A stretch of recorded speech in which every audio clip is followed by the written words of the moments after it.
오늘도 주님의 말씀을 통해 하나님 나라를 누리는 복이 있기를 주님의 이름으로 축원합니다. 우리가 어떤 공동체든지 가장 위험한 적은 외부에 있는 게 아니라 내부에 있습니다. 외부의 적이 발생하면 오히려 그 공동체는 똘똘 뭉치게 되어 있어요. 공공의 적이 발생하면 그것으로 인해 단합하게 되어 있죠. 그런데 이제 내부에 갈등이나 분열이 생기면 그 공동체는 스스로 서기가 굉장히 어려워요. 이제 오늘 본문부터 고린도전서의 본론이 시작되어지는데 바울이 가장 먼저 언급하는 것은 바로 이 분열의 문제예요. 고린도 교회 사람들이 바울을 찾아와 그 소식을 듣게 되었을 때 가장 심각하게 여겼던 문제를 가장 먼저 언급을 하겠죠. 그러니 바울이 가장 심각하게 여긴 문제는 바로 그들 가운데 분쟁이 있다는 거예요.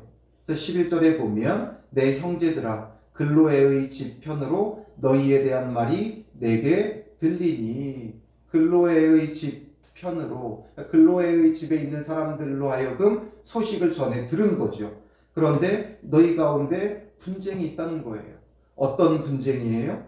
내가 이것을 말하거니와 너희가 각각 이르되 나는 바울에게, 나는 아볼로에게, 나는 게바에게, 나는 그리스도에게 속한 자라 한다는 것이니, 각자 자기들이 어떤 추종하는 무리들이 발생하기 시작한 거죠. 그 안에 이제 나는 바울에게다. 아무래도 이 고린도 교회를 세운 사람이 바울이기 때문에 그 이제 개척 멤버를 자청하는 이제 이 바울에게 속한 자다라고 하는 바울파가 생겨나고, 그 다음에 이제 바울 이후에 고린도 교회에서 깊이 사역하며 아주 굉장히 학식이 깊었던 사람이 아볼로예요. 그러니까 이제 신흥 세력으로 우리는 아볼로에게 속한 자다라고 하는 이제 신진 세력이 등장하기도 하고, 또 나는 게바에게, 그러니까 베드로에게 속했다. 아무래도 사도들의 수장이었던 베드로를 이제 따르는 그런 무리도 있었고, 너네 전부 다 잘못됐다. 우리는 그리스도에게 속한 자다. 우리의 구원을 그리스도가 가져다 주었기에 그리스도가 더 중요하다라고 하는 이제 뭔가 개혁파 같은 그리스도에게 속한 자다라고 하는 사람들이 생긴 거죠.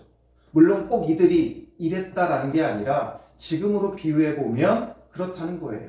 지금으로 비유해보면 바울이라고 하는 우리는 개척파다. 또 나는 아볼로다라고 하는 신흥 세력. 그리고 우리는 가장 최고의 사도를 따른다는 게바. 그리고 이제 뭔가 개혁해야 된다. 이런 분쟁 옳지 못하다. 우리는 그리스도에게 속했다라고 하는 자들. 그러나 결국 누구에게 속했다라고 하면서 이렇게 분쟁이 일어나고 분파를 만든다는 건 하나님 안에서 옳은 일이 결코 아니에요. 결국 이렇게 분파를 나누게 되면 서로 갈등이 생길 수밖에 없고 서로 이권을 내세울 수밖에 없어요.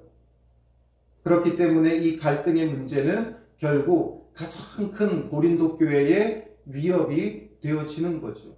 그래서 이것에 대해서 바울은 가장 먼저 언급하면서 13절에 뭐라고 말해요? 그리스도께서 어찌 나뉘었느냐? 그리스도께서 어찌 나뉘었느냐? 바울이 너희를 위하여 십자가에 못 박혔으며 바울의 이름으로 너희가 세례를 받았느냐? 아예 그냥 대놓고 자기 이름을 먼저 언급하는 거죠. 내가 너희를 위해 십자가에 못 박힌 적도 없고 내 이름으로 너희에게 세례를 준 것도 아닌데 바울에게 속한 자다라고 말하는 것도 잘못됐다는 거죠. 물론 바울의 입장에서 우리가 인간적인 마음으로 접근한다면 나를 따르는 사람들, 이 무리가 얼마나 고마워요. 그런데 대놓고 자기를 따르는 무리들을 먼저 비난하고 비판하는 거죠. 옳지 못하다는 거예요. 그러면서 내가 십자가에 못 박힌 것 아니고 내 이름으로 세례를 준 것도 아닌데 왜 나를 따르는 거냐. 그러니 다른 파들도 마찬가지겠죠. 그러면서 나는 그리스도와 가이오 외에 너희 중 아무에게도 내가 세례를 베풀지 아니한 것을 감사하노니 말하죠. 내가 이 사람들에게만 세례 베푼 것 감사하게 여긴다라는 거예요.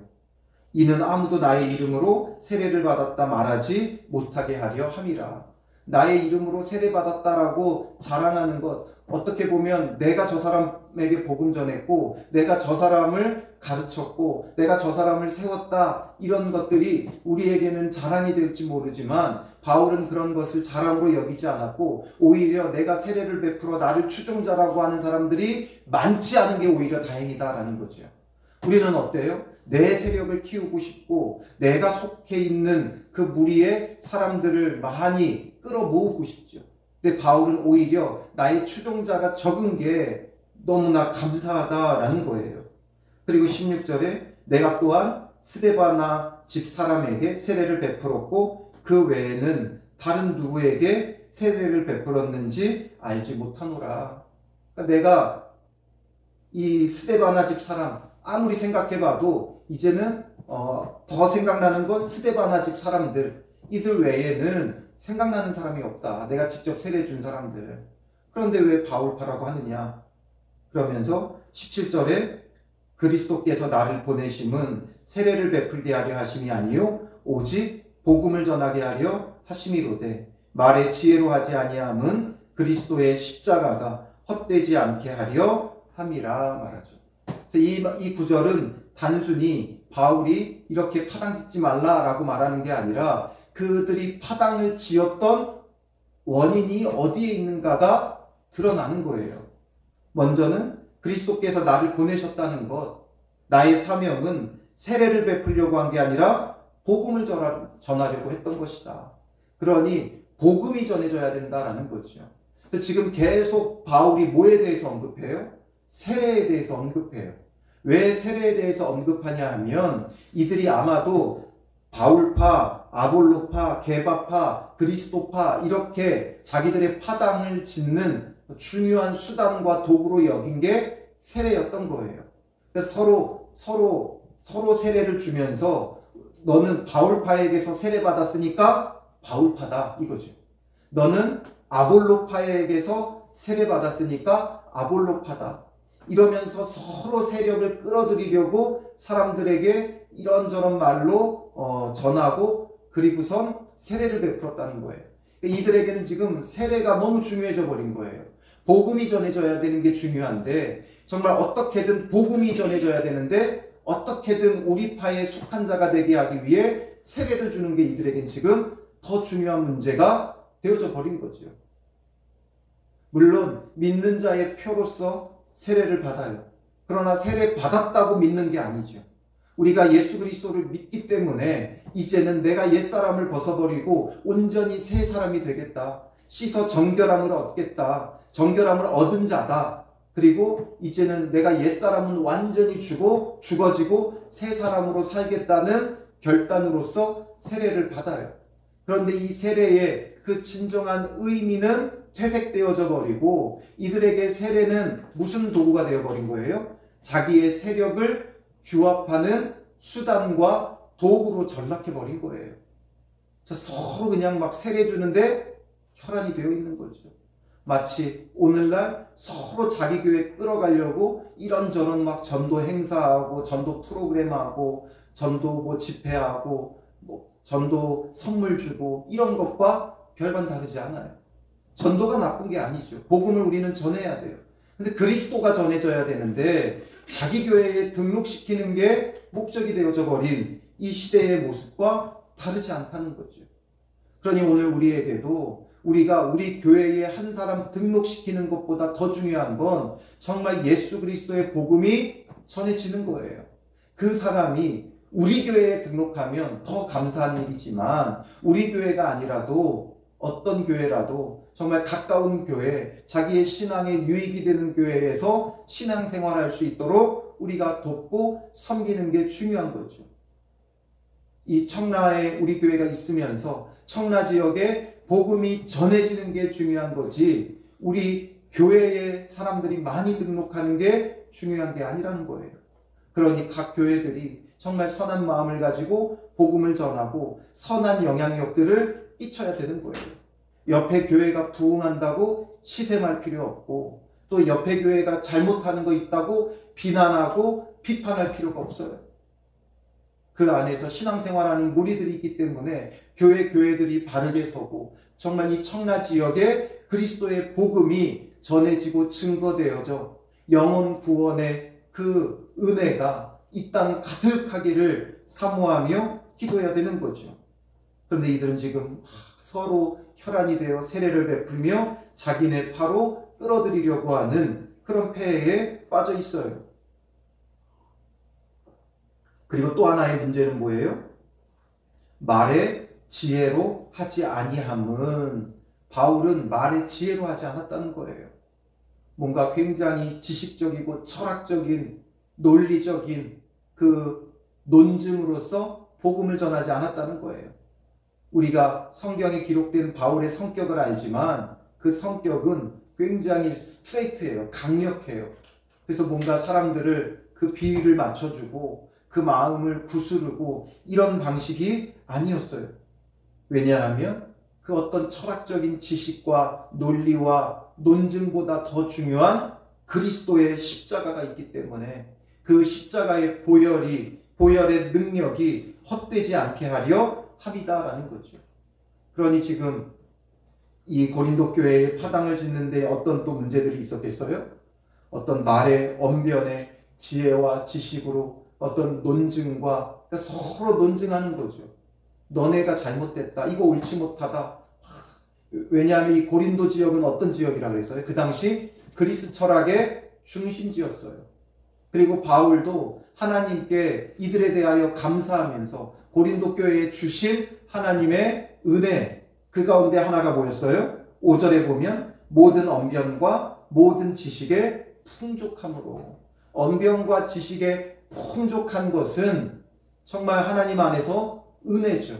이게 뭐 자기들이 물론 그리스 철학의 중심지고 이런 철학적인 사고와 여러 가지 뭐 배움과 이런 것을 통해 키웠을진 몰라도 어쨌든 하나님께서 이 고린도 지역에 있는 사람들에게 주신 아주 특별한 은혜고 은사예요.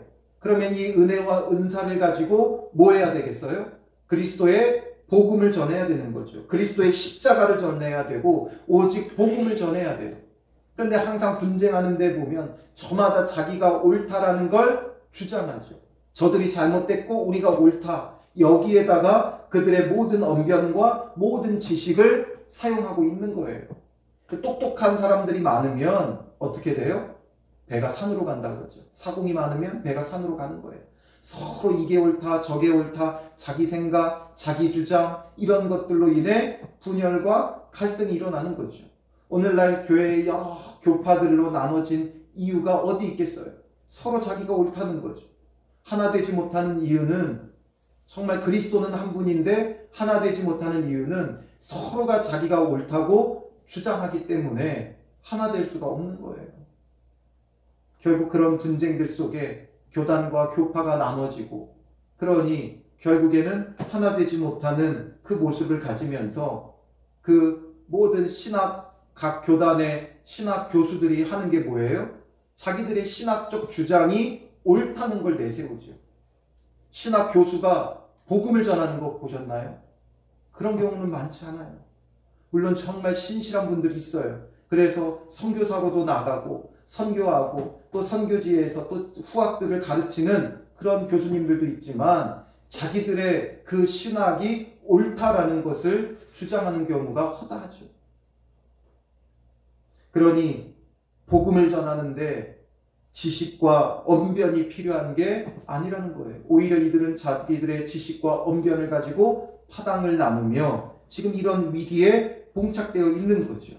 그래서 본론으로 시작하자마자 첫 구절인 10절에 바울이 뭐라고 권면하며 시작합니까?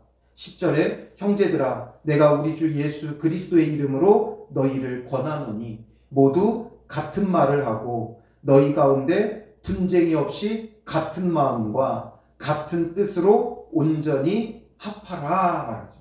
온전히 합하라. 온전히 하나가 되어져야 한다라는 거예요. 하나 되어짐에 있어 성도의 하나됨은 어디에 있는가? 같은 말을 해야 된다는 거예요. 누구는 이 말을 하고 누구는 저 말을 하고 누구는 이게 옳다고 하고 누구는 저게 옳다고 하고 일단 말이 틀리면 안 돼요. 그런데 공동체에 보면 참 희한하게 같은 말들을 해요. 주로 사용하는 언어들이 있어요. 그러니까 교회들마다 가보면 우리가 생소한 말은 아니지만 유독 그 교회만 많이 쓰는 말들이 있어요. 왜냐하면 그들이 하나 되어져 있기 때문에 그래요. 그러니까 우리가 무엇을 말하든지 항상 성도들은 같은 것을 말할 수 있어야 돼요. 내 생각엔 그렇지 않아. 그래서 같은 마음, 같은 뜻을 가질 때 같은 말이 나오는 거죠. 서로 다른 마음 속에 있으면 같은 말이 나올 수가 없어요. 나는 이게 옳다고 생각하는데 다들 이게 좋다고 하네. 이런 식의 말들이 오히려 갈등의 씨앗을 일으키죠. 내가 아무리 이게 좋아도 공동체가 저게 좋다라고 하면 우리는 거기에 같은 마음, 같은 뜻을 품어야 돼요. 무조건 교회가 그럼 이렇게 한다니까 이렇게 하고 저렇게 한다니까 저렇게 하라라는 게 아니라, 그래서 어떻게 하면 우리가 정말 온전히 합할 수 있고 같은 말, 같은 마음, 같은 뜻을 품을 수 있는가? 다른 데 있지 않아요. 제 뜻에 같은 마음을, 같은 뜻을 품으세요. 제가 하는 말과 똑같은 말 하세요. 될 것 같아요? 안 돼요. 그래도 목사니까 목사님과 같은 말 해야지. 목사님과 같은 마음 품어야지. 목사님과 같은 뜻을 가져야지. 되지 않아요. 왜냐하면 사람들마다 저마다 생각하는 게 다르고 저마다 좋은 게 달라요. 저는 짜장이 좋으니까 다들 짜장 드세요. 이러면 안 되죠. 물론 이것이 그냥 단순히 먹는 거지만 이런 것들이 이제 말씀뿐만 아니라 우리의 신앙생활에 있어서 내가 좋다고 그걸 강요하면 안 돼요. 그럼 어떻게 같은 말, 같은 마음, 같은 뜻을 품을 수 있는가? 나도 저 사람과 같은 마음을 갖자, 다수의 마음을 따르자, 이게 아니라 우리는 각각 누구랑 같은 말, 같은 마음, 같은 뜻을 품어야 되느냐? 바로 예수 그리스도죠. 예수님과 같은 말을 하고 같은 마음을 품고 같은 뜻을 가지면 돼요. 기준이 있어야죠. 기준 없이 그냥 이때는 저 사람 맞춰주고 저 때는 저 사람 맞춰주고 이때는 다수를 따라주고 이때는 소수의 의견을 무시하지 않고, 이게 아니라 예수 그리스도와 기준이 있어야죠. 예수 그리스도에게 각각 합하면 되는 거예요. 저도 예수 그리스도에게 온전히 합하고 성도님들도 한 분 한 분이 예수 그리스도와 온전히 합할 때 예수 그리스도를 중심으로 우리 모두가 어떻게 되는 거예요? 온전히 합하는 거예요. 그렇지 않으면 성도들 간에 온전히 합하려고 하면 어떤 일이 발생하는 거예요? 바울에게 합한 사람들, 또 아볼로에게 합한 사람들, 게바에게 합한 사람들, 또 그리스도에게 합한 사람들, 이렇게 딱 나뉘게 되는 거예요. 분명한 기준이 있어야 돼요. 그래서 예수 그리스도가 기준이죠. 하나님께서 왜 이 땅에 사람의 몸으로 예수 그리스도를 보내신 거예요? 바로 우리에게 참된 기준, 모델을 보여주시려고 하는 거죠. 그래서 예수 그리스도가 기준이에요. 그래서 우리가 각 사람이 우리 단합하자, 이게 아니에요. 단합해서 하는 건 뭐예요? 단합해서 하는 건 권리대회밖에 안 돼요. 머리띠 둘러매고 분쟁을 일으키는 것밖에 되지 않아요. 서로 하나 되어서 하겠다는 건 분쟁밖에 되지 않아요.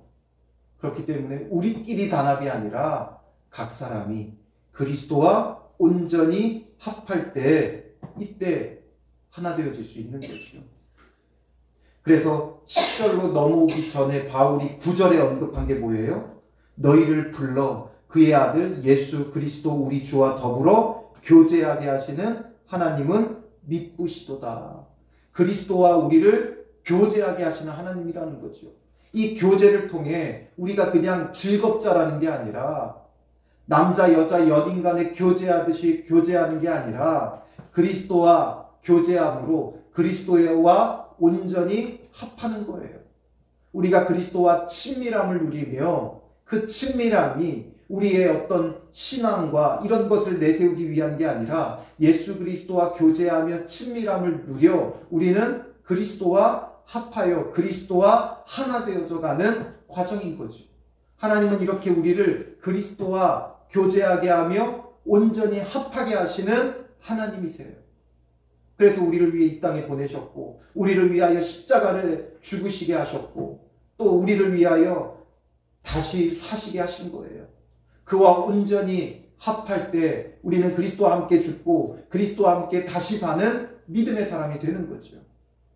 우리가 참된 믿음은 그리스도와 함께 죽고 그리스도와 함께 다시 사는 거예요. 즉 그리스도와 온전히 합하는 거예요. 예수 믿어 천국 갑니다. 이게 믿음이 아니라 그리스도와 함께 죽고 그리스도와 함께 다시 사는 그리스도와의 온전한 연합이죠. 이게 이루어지면 어떻게 분쟁과 파당이 생길 수 있겠어요? 그리스도에게 각각 연합되어지니까 온전히 하나 되어지는 거죠. 각 교회들이 그리스도와 온전히 합하기 위해 힘쓰면 그때 비로소 교회는 하나 될 수 있는 거예요. 그렇지 않고 이게 옳다 저게 옳다 논쟁하고 신학적인 논쟁을 하면 교회들은 결단코 하나 될 수 없어요. 함께 모여서 우리가 이제부터 하나 되자 서로 회의하고 논의해도 회의는 회의로 그냥 끝나는 거예요. 절대 하나 될 수 없어요. 그러니 교회가 그리스도에게 합하기를 힘쓰고 성도가 그리스도에게 합하기를 힘쓰면 진정한 하나님 나라가 온전히 하나됨이 교회들 가운데 이루어지게 되는 거죠. 이 시작은 어디서부터 됩니까? 바로 내가 그리스도와 온전히 합하는 데서부터 시작되는 거예요. 그렇게 그리스도에게 합한 자들이 모일 때 온전히 하나 되는 거죠. 온 세계의 교회가 하나가 되게 하시고 통일되게 하시고 이게 아니라 나로부터 시작되는 거예요. 내가 그리스도에게 온전히 합하고 있는가? 우리 교회는 하나 되지 못해. 그게 중요한 게 그게 문제가 아니죠. 내가 그리스도와 합하지 못했다는 증거예요. 그래서 우리는 한 사람 한 사람이 먼저 나로부터 내가 그리스도와 온전히 합한 자가 되기를 힘쓰고 그리스도의 말을 내 입술에 담고 그리스도의 마음을 내 마음에 품고 그리스도의 뜻을 내가 받아들여 주의 그 뜻을 행하는 자가 되어지면 누가 하나 되라고 하지 않아도 우리가 하나 되자 하지 않아도 이미 하나가 되어 있는 공동체가 되는 거죠. 그래서 오늘 하루도 정말 주님 안에서 내가 이제는 내 말을 버리고 그리스도의 말을 내 입술에 담고 내 마음을 버리고 그리스도의 마음을 품고 내 뜻을 버리고 그리스도의 뜻을 세우는 그런 믿음의 사람들이 되시기를 주님의 이름으로 축원합니다.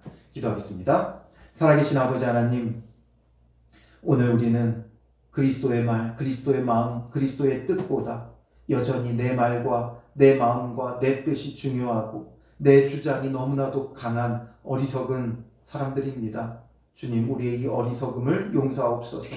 우리는 지혜롭고 지식이 있고 올바른 것을 쫓는다 하지만 이것이 우리의 주장이고 우리의 뜻임을 스스로 깨닫게 하여 주셨사오니 이제는 우리가 옳다 하는 모든 것들을 내려놓게 하시고 그리스도와 온전히 합하기를 힘쓰는 자들 되게 하여 주시옵소서. 우리가 이제는 다른 것이 아닌 오직 그리스도와 온전히 합하여 그리스도와 함께 죽고 그리스도와 다시 사는 그리스도의 말, 그리스도의 마음, 그리스도의 뜻을 가진 믿음의 사람들이 되어 주 안에서 온전히 합하며 우리 한 사람 한 사람이 하나 되어질 때 교회가 하나 되게 하시고 교회들이 하나 되게 하여 주셔서 오직 그리스도의 십자가만을 주의 복음만을 전하는 믿음의 사람들 교회 또 교회들이 될 수 있도록 인도하옵소서. 이를 위하여 우리 한 사람 한 사람이 오늘 하루도 주와 하나 되기를 힘쓰며